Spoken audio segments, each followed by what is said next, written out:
Let x1, x2 on xn is random sample from points of theta. Then consider the following statements. So 1 by n summation xi is MLE of theta. So therefore, like we have like for Poisson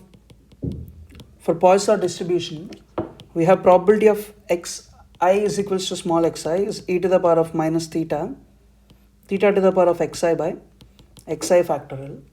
So therefore, the joint likelihood L of theta is nothing but product like I is equals to 1 to n e to the power of minus theta to the power of xi by xi factorial, which is e to the power of minus n theta to the power summation xi into the product I is equals to 1 to n 1 by xi factorial.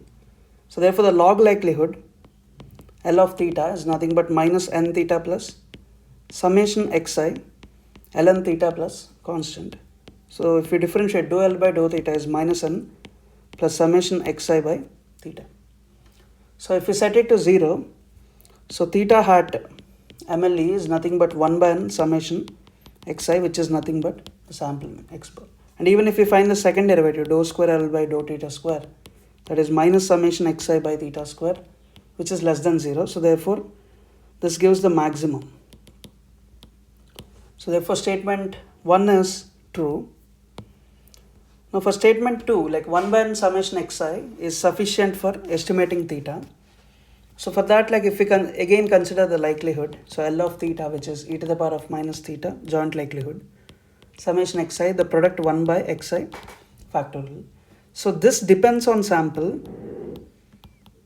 only through t is equals to summation xi.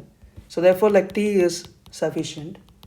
Now if t is sufficient, like x bar is nothing but t by n, so this is just one-to-one function of t.